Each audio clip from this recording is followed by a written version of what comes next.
샬롬. 오늘도 머물고 계시는 삶의 자리 가운데 주님의 평화와 은총이 함께 하시기를 빕니다.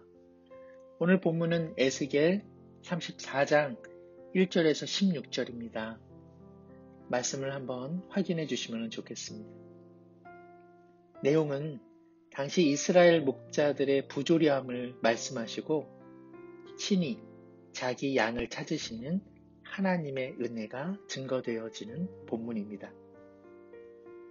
본문에서 하나님의 책망을 받는 목자들은 왕과 제사장과 거짓 선지자 등 정치, 종교, 지도자들을 망라하고 있습니다. 이들은 먹이고 보살펴야 할 양떼들을 위해 세움받았지만 도리어 그 역할을 하지 않았던 것이죠. 4절에 너희가 그 연약한 자를 강하게 아니하며 병든 자를 고치지 아니하며 상한 자를 싸매주지 아니하며 잃어버린 자를 찾지 아니하고 다만 포악으로 그것을 다스렸도다. 오늘 국회의원 선거를 통해 이날의 새로운 일꾼을 뽑는 투표 잘 하셨으리라 생각합니다. 내가 지지한 의원과 정당이 많은 득표를 한다면 반가운 일이죠. 그러나 다른 사람들도 얼마만큼의 표를 다른 의원과 정당에게 주었겠지요. 선거 전에는 치열함이 필요하지만 확정된 이후에는 서로 축하해주고 민의를 겸허히 받아들이면서도 또 다른 생각에도 개방적 마음이 필요하다 생각합니다. 시소의 한쪽 편이 올라가 있을 때 또 다른 편은 내려가 있기에 같은 삶의 공간에서 우리는 어떻게 하면 균형감을 갖고 살 수 있을까? 참으로 더욱 중요한 시기라 생각합니다. 오늘 말씀은 단순히 종교 지도자들을 떠나 누군가를 섬기기 위해 세움받은 사람들이 지향할 바가 무엇인지 잘 보여줍니다. 말씀이 책망의 말씀이지만 이를 긍정적으로 전환해서 이해해 본다면 연약한 자를 강하게 하는 것 지도자의 몫이라 오늘 말씀하고 있습니다. 힘이 없고 사회적 위치가 연약한 자들이 무시받지 않고 그 있음의 존재로 살아가도록 돕는 일, 지도자의 귀한 몫인 것이죠. 병든 자를 고치는 일이란 시대의 아픔으로 인해 병든 사람들이 얼마나 많이 있습니까? 진상을 규명하고 억울한 마음을 헤아려 주는 일 또한 나라의 일꾼들이 해야 할 일이 아니겠습니까?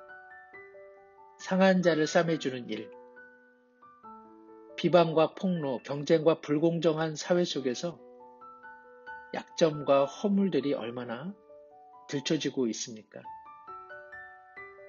누군가의 상하고 허물에 주목하기보다는 좀 더 보다듬어주고 내몰린 자들을 싸매어주는 일 또한 지도자들에게 요청되는 일입니다. 잃어버린 자를 찾는 일, 오늘날 유리하고 방황하고 삶의 터전을 잃어버린 자들이 얼마나 많이 있습니까? 우리 주위에 이주 노동자들이 경제적 이유로 찾아오고 있고 세계적으로 정치, 종교, 인종적 어려움으로 난민들이 정착할 곳을 찾아 헤매고 있습니다. 도움이 필요한 자에게 기꺼이 이웃이 되어주라는 예수님의 사마리아 비유를 생각해 본다면 일반 사람들이야 갖고 있는 여러 생각이 있겠지만 그리스도인들만이라도 환대의 팔을 벌려야 하지 않을까 생각해 봅니다. 하나님께서는 패망한 이스라엘 백성들, 그들의 죄악도 문제이지만 이들을 바른 길로 인도하도록 세운 지도자들이 그 책임을 유기했음을 말씀하고 계십니다. 우리는 이 말씀을 통해 어떠한 지도자들이 바른 지도자들이며 그런 지도자들이 어떤 정책을 펼치도록 주시하고 경종을 울려야 하는지도 다시 한번 상기하게 됩니다. 더욱 중요한 것은 연약한 자를 강하게 하고 병든 자를 고치고 상한 자를 싸매주고 잃어버린 자를 찾아주는 그런 지도자들을 소망할 것뿐만 아니라 우리의 삶의 지향도 그러해야 한다는 것이죠. 왜냐하면 하나님께서 찾으시는 지도자가 그러하다면, 그런 지도자를 우리 역시 원한다면 우리도 그와 같은 삶의 방식으로, 방향으로 걸어가야 하기 때문입니다. 금번 선거를 맞아 선출된 지도자들이 주님께서 지향하시는 지향점을 향하기를 소망합니다. 또한 우리 자신도 연약한 자, 병든 자, 상한 자, 잃어버린 자를 향한 주님의 마음이 세상에 실천되도록 사용되어지기를 축원합니다. 소망이 항상 넘침은 오늘 말씀, 하나님께서 우리 삶의 곤고한 날에 친히 목자가 되어주시겠다고 약속하십니다. 본문 34장 11절에서 16절은 시편 23편의 말씀이 자연스레 생각이 나는데요. 다윗의 하나님께서 어떻게 다윗을 인도하셨는가? 어떻게 이스라엘의 목자가 되셨는가? 어떻게 하나님께서 우리의 목자가 되시는가? 다시 한번 깨닫게 됩니다. 오늘 주님께서는 내가 나의 양떼를 찾아서 돌보아 주시겠다 말씀하십니다. 양의 운명은요, 어떠한 목자를 만나느냐에 달려 있습니다. 우리는 참 좋으신 목자를 만난 주님의 양떼인 줄로 믿습니다. 캄캄하게 구름 낀 어둠의 날에 두려움과 염려로 인해 삶의 길을 잃은 주님의 양떼인 우리를 찾아와 주시겠다고 말씀하십니다. 그런데요, 이는 이미 우리 가운데 이루어진 일이 아닙니까? 오래전에 주님께서는 우리를 찾으셨고 영원토록 우리와 함께 하십니다. 오늘 본문에 또 시냇가가 나오고 높은 산 위에 좋은 꼴이 나옵니다. 양들을 위해 시냇가와 푸른 초장과 목장은 그냥 우연히 길에서 발견되는 곳이 아닙니다. 목자의 한결같은 수고와 살펴봄 속에서 얻어지는 것이 시냇가와 푸른 초장입니다. 그리스도께서는 우리에게 생명수와 영원한 떡이 되시기 위해 모든 것을 주셨습니다. 여호와 하나님께서도 우리를 먹이시고 눕게 해주시겠다고 약속하십니다. 양은요, 배부름이 채워지지 않으면 눕지 못하는 성질을 갖고 있다고 합니다. 여기 배부름이야 우리의 욕망을 다 채워주시겠다 함이 아니라 삶의 참다운 양식, 자족하는 삶, 주님이 함께 하시는 평안으로 눕는 삶을 의미합니다. 주님 자신이 양식이 되어주시는 것이죠.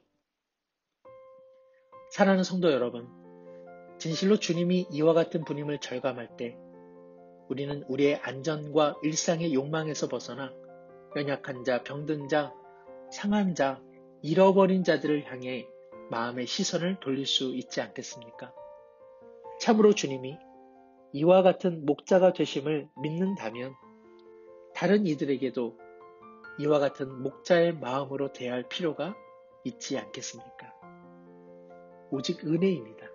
오직 믿음입니다.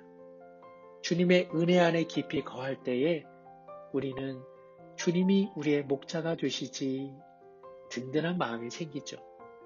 주님을 향한 온전한 믿음 가운데 거할 때에 우리는 자아중심적 삶에서 놀랍게도 약한 자들을 향한 삶으로 방향이 전환되는 것이죠. 몸의 중심은 약한 곳이라 말한 시인이 있습니다. 약한 곳에 몸과 마음은 집중되기 마련인 까닭입니다. 건강한 가정, 건강한 사회는 약한 사람들과 약한 이웃의 마음을 쓰기 시작합니다. 주님은 우리가 약할 때에 그래서 더욱 마음을 써주시죠.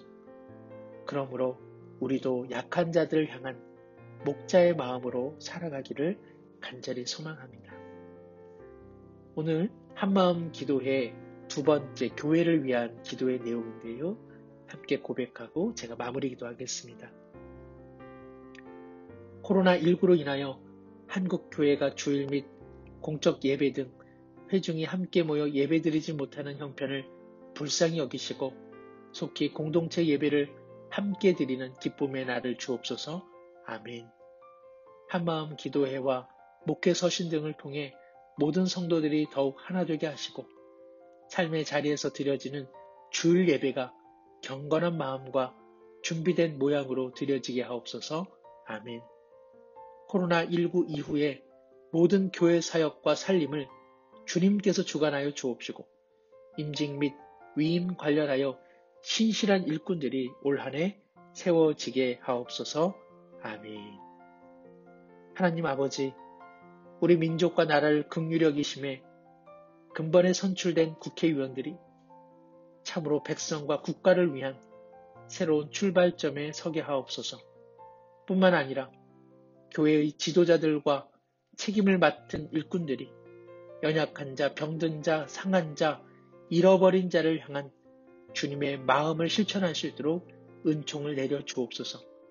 이를 위해 기도하는 우리 모두도 자신을 위한 신앙에서 벗어나 하나님 나라와 연약한 이웃, 그리고 세상의 약한 자들을 향해 용기 있게 걸어가게 하옵소서. 참된 목자이신 예수님의 이름으로 기도드립니다. 아멘.